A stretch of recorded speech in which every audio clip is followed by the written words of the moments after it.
Vikas here from LG Institute of Engineering and Technology.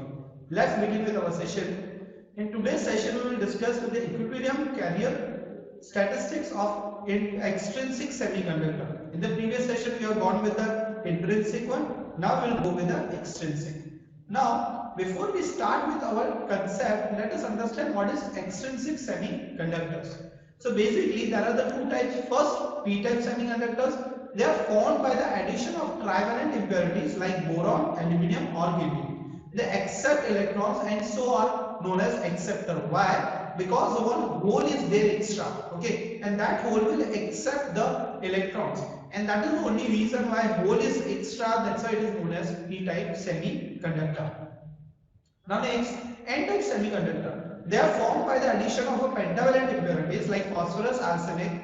They donate electrons and are also called as a donor. Now, it is another reason it has got one extra electron, as the pentavalent is there and requirement was only of 4. As extra electron is there, hence they are known as donor. Hence they are also known as an n-type semiconductors.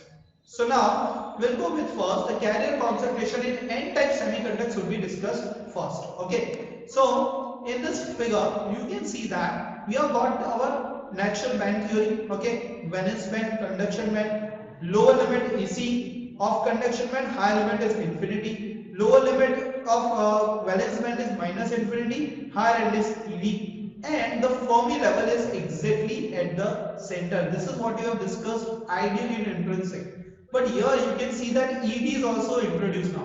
What is that ED? ED is the donor level. Now what happens that all the extra electrons, and yes, in context at T equals to 0 Kelvin, the situation is there at T equals to 0 Kelvin. So now what happened?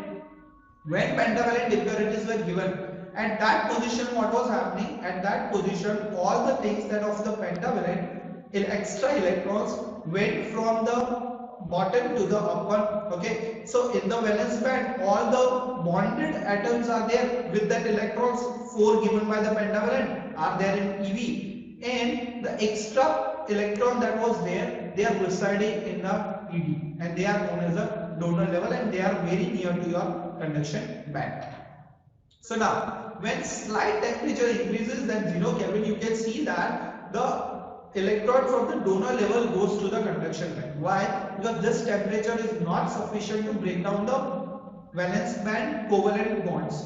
Okay, so with a small temperature, the ED, now what is happening? They are donating the electrons to the conduction band, and vice versa. What is happening? Holes are created on the donor level. So when at T is greater than 0 Kelvin, what is happening? The electron is donated as well as the holes is created on the donor level. So this was the concept. Now let's derive the expression of the carrier concentration. Let us assume that Nd is the number of the donor atoms added. Okay, so that donor level is there. At temperature more than 0 Kelvin, now when we are considering this temperature more than 0 Kelvin, it is very slight amount of temperature. The donor atom gives their electrons to the conduction band and become positively ionized. Okay, so we know that the absence of electron is nothing but holes. So we can say that Nd plus. Now why we are saying it Nd plus? Because electron has gone from the donor level to the conduction level, and that the deficiency is holes, and that's why it is Nd plus is equal to Nd 1 minus F of Ed. Okay, so what is 1 minus Fed? Is nothing but the probability of holes. Now why we are calculating the probability of holes? Because the probability of holes would be equal to the probability of the electrons has been residing there. Okay, so we can always say that the number of the holes created in the donor level would be equivalent to what? The electrons that have gone from the donor level. Okay, so now we also know that what is F of Ed for our case, that is 1 upon 1 plus Ed minus EF upon kBT. Why? Because we are now context of Ed instead of the energy level. So now with the binomial theorem expansion, you can get that 1 minus F Ed is equal to E raised to Ed minus EF upon kBT. Okay, and finally what we are doing, we are replacing that in the main equation. That's why Nd plus is equal to Nd e raised to Ed minus EF upon kBT. But we also have derived in intrinsic, that is Ne is the number of electron, concentration of electron carriers is equal to 2 into bracket 2 pi me star kBt upon n square whole raised to 3 by 2 e raised to ef minus ec upon kBt. Okay, at any condition, okay, so at any condition, if we consider the low temperature, so the electron hole pair that are created are not because of the breakage of the covalent bond. Okay, we know that that is because of what the donor level is actually donating the electrons. So we can say that the density of the electrons in the conduction band is equal to the positively ionized donor atoms. Okay. So we can write that Ne equals to Nd plus, just replace the two equation, we will be getting this equation, that is 2 into 2 pi Me star kBt upon n square whole raised to 3 by 2 e raised to ef minus ec upon kBt equals to Nd e raised to Ed minus ef upon kBt. Now simplifying it, we need to take logarithm on the both the side because it is an exponential. Okay, so as it is we are having the logarithm taking on the both the side, we will be solving it and ultimately rearranging, we will be getting this equation. Having that, what we have done, rearrangement, all the e terms on one side and all the other terms on the other side. From that we will be getting the level of Fermi level, that is E of f. So E of f equals to Ed plus Ec by 2, okay, plus kBt by 2, L of n Nd, then entire term as it is. Okay, why we are getting this base 2? Because we will be getting on the above equation, that is 2 of EF. That's why we are getting 2. But the problem is we need the expression of the Fermi level on the n-type semiconductor, but it is not in this context. How it is there? Now when we substitute the value of EF in the equation of Ne, that is the original one, it requires EF minus EC upon kBt. So we have already derived the EF. So what we are subtracting it with EC, dividing the entire term by kBt. So let's do that simplification. EF minus EC, okay, Ed plus EC by 2, kBt by 2, L of n entire term minus EC. So we have subtracted both the side by EC. So after solving it, what we will be getting now? One term remains, that is dividing by kBt. So after dividing of kBt, we are getting EF minus EC upon kBt equals to this entire term. Now we are supposed to get this entire term into the main equation of Ne. So let's take it there.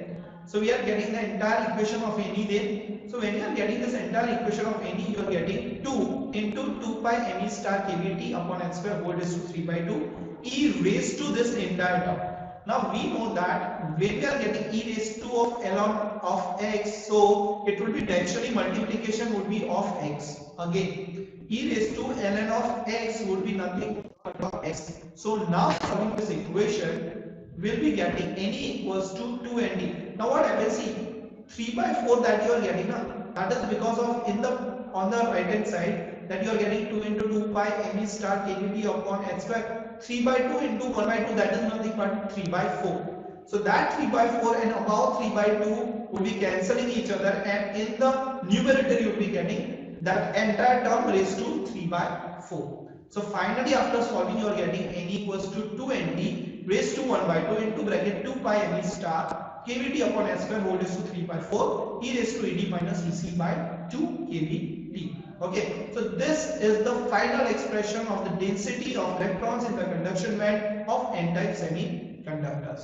Okay, so now let's check out the Fermi level variation with the temperature that we did in the intrinsic also. Same we'll be doing in the extrinsic in n-type.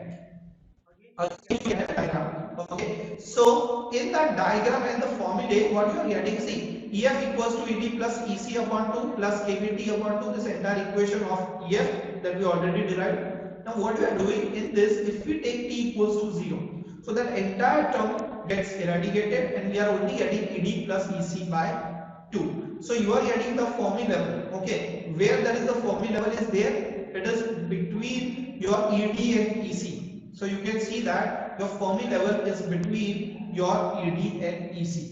But now what happens when the variation in temperature is there or the temperature is increasing? So ultimately what will happen? Slowly and gradually temperature increases, and all the electrons from the donor level or all extra electrons are now in the conduction band. So now you don't have any extra donor available or don't have any extra electrons in the donor level. So now you can neglect that term. Now as the temperature increases, simultaneously one other thing also happens.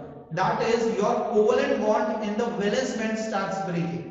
Okay, and the electrons are provided from valence band to conduction band, but this scenario is almost same as an intrinsic. And in intrinsic, what happens? The Fermi level is between your EC and EV. So ultimately, when the temperature increases, your slowly and gradually Fermi level will get from the upper level to the intrinsic level, that is between the EC and EV. So this was effect of the Fermi level and the variation with the temperature in n-type semiconductors. Now similarly, we need to derive for the expression of the p-type also. Okay, so let us assume that Na is the number of acceptor. Now why that is acceptor? Because when we have got 4 in a semiconductor, and when it is actually we are adding on impurity. So when adding on impurity is a trivalent, one extra will be always there, and it will be always ready to accept the electron. So at temperature more than 0 Kelvin, acceptor atoms accept the electrons from the valence band and become a negatively ionized. That's why we'll be writing it Na minus. Why? It would be accepting the electrons would be equal to Na F of E of A. Okay. So we also know that now when we are considering of an electron probability, it would be simplified. That is FEA is equal to 1 upon 1 plus E raised to EA minus EF kBT, because now our energy level is nothing but EF as well as your acceptor level. Okay. So now again we are solving it. Ultimately, you will be getting F of EA equals to E raised to EF minus E upon kBT. Now the steps will be same as an n-type. We are supposed to replace that into the main equation, and we also know that we have got the value of n of h. N of h was derived, that is 2 into bracket 2 pi mh star kBT upon h square whole raised to 3 by 2 e raised to e raised to EV minus EF upon kBT. So that will be now considering the lower temperature, again it is not created because of the covalent bond breakage. So repeating the same steps, now we will be getting NH equals to Na minus. Again equate the both the values. After equating the both the values, now taking the logarithm on the both the side. Okay, so ultimately then making the EF and rearranging the term, we will get the equation of final of n of h equals to 2Na whole raised to 1 by 2, 2 pi mh star kBT upon h square whole raised to 3 by 4 e raised to EV minus EA by 2 kBT. Here is the major change. Okay, so this is nothing but the final expression of density of force in valence band of p-type semiconductors.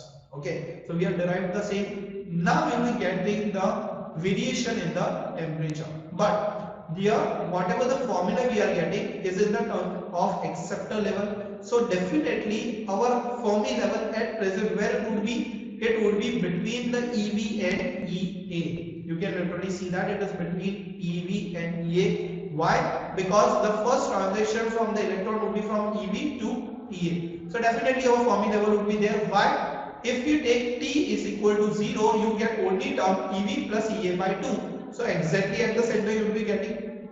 Now slowly and gradually, as the temperature increases, naturally again those all electrons will go under the covalent bond breakage, and your Fermi level slowly and gradually will be increasing, and it will be going towards the intrinsic level, and that is nothing but between valence and conduction band. Okay, so it would be exactly at the center. So what was happening in n-type? It was coming from top to bottom. Okay, and here it is going from the bottom to top, but at the intrinsic level itself. Okay, and as far as the concentration, it will be changing. So hope you guys have understood this session. Thank you.